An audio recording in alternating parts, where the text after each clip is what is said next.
It's October 2nd, 1971. Sarah and Dick are writing from opposite sides of the world, and yet their letters carry a kind of synchronicity that feels uncanny. Both of them, without knowing, mention eating hamburger steak for dinner on this day.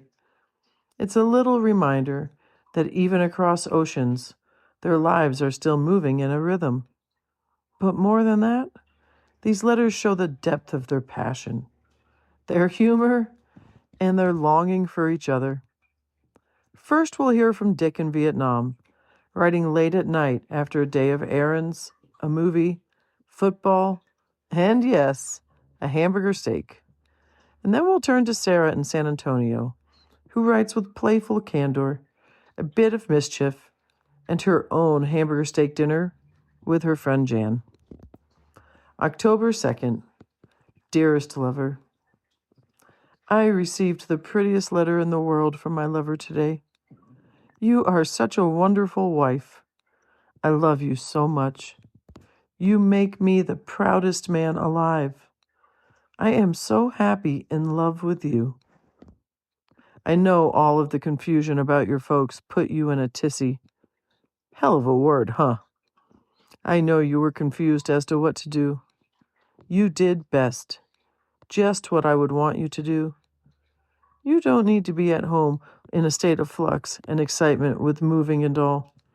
Plus, you don't need to stay with my folks' house too much. You would go nuts.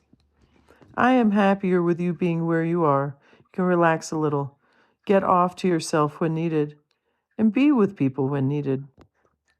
The everyday strains you're already subjected to don't need to be increased.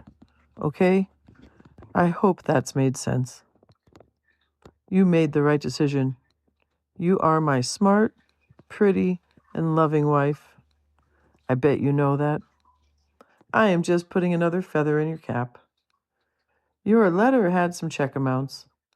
I will write them to you in a day or two. That way I can do a lot of bank stuff at one time. Okay?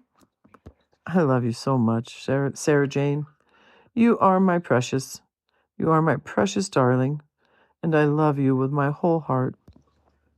I got off alert this morning, ate breakfast, showered, and went back to the detachment for a while. I ran a few errands at the CBPO, the BX, and then I went to lunch. I also went to the movie and watched the Texas UCLA game on TV. It was only 2 weeks old. Then I napped for an hour. Then I went to the club for a hamburger steak. I came home, watched The Name of the Game and Mission Impossible. Not too bad. I am now in bed, talking to the love of my life. I love you so much. I got a letter from Jan today. It was nice.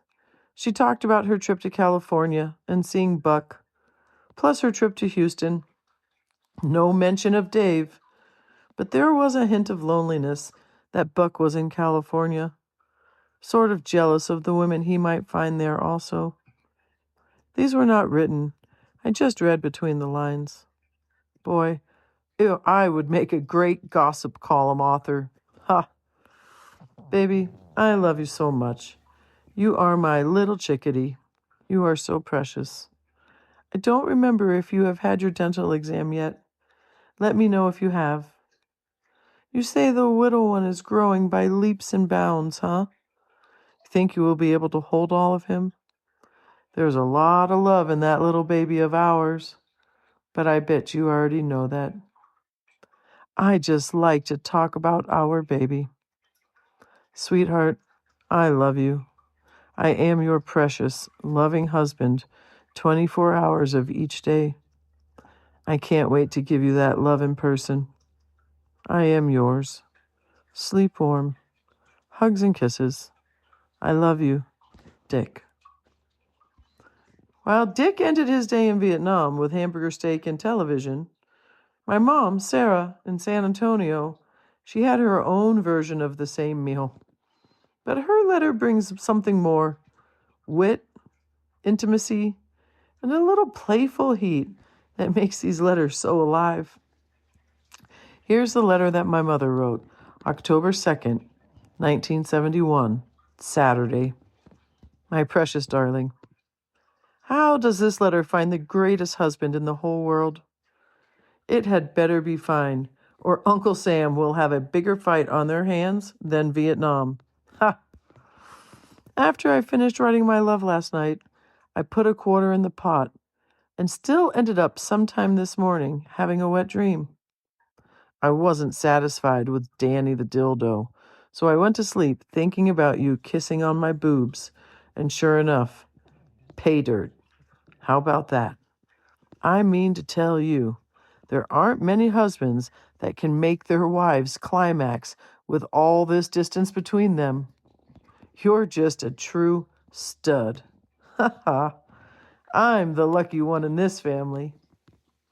If the word ever gets out about your 10.5-inch dong and the overseas ability, I'd never have a chance with you.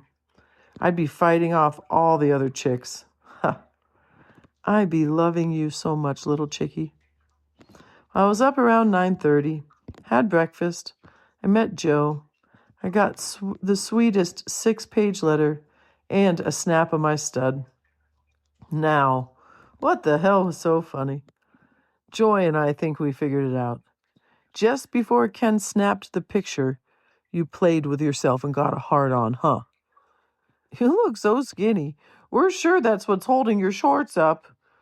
We told Cookie that, and she turned 4 shades of red. She didn't comment. She said to tell you next time to take your shirt off so the hair can show. Ha! Jan and I went shopping this afternoon. We went to the baby fair. She had to get a present. I wanted to look at the furniture to get ideas. I bought the paint and the stuff to finish the chest. I hope you like it. It's going to be white with big round red knobs on the drawers. When I finish it, I hope to find a used crib, as I've said, to finish and have them match. I think it will be so cute. Jan bought clothes, shoes, etc. As usual, she's so funny. She said, I can't buy a thing. Meanwhile, $125 later, on the master charge. I'm so glad we don't have one. Although, clothes for me, really. It's really not my number one item of discernible of things. After that, we came home. We had dinner at Jan's. Hamburger, steak, and salad. Hamburger, steak, and salad. I am doing pretty good most days staying on my diet. If I gain, it has to be the baby.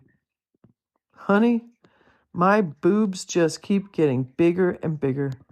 You can't believe it. If you were here to play with them, they would probably triple rather than double. Ha! Have you heard from your mom lately? Let me know if you think she was upset about my not coming home. Too bad if so, right? Well, some Bama news for you. The Bear rolls again. 40-6, I think. I'll let you know for sure tomorrow. Have you heard anything about your leave yet? I hope it can be changed for December or January. Not that I wouldn't like to see you in November, but I'd give anything if it would be Christmas. We can still make love then. The time is up until 2 weeks before and 6 weeks after the baby's born. Darling, I'm sleepy. I hope I have another wet dream tonight. I love you so very much. Our baby just kicked the shit out of me. I think that meant to tell Daddy hello, and that he or she loves you as your wife does. Well, maybe almost as much. I'm yours forever, with all of my love, forever and always, Sarah. On October 2nd, 1971, Sarah and Dick were separated by oceans, time zones, and the Vietnam War. And yet, their letters prove how connected they remained, from the big things like their love, the baby, and their dreams, down to the smallest details, like a hamburger steak dinner shared in spirit.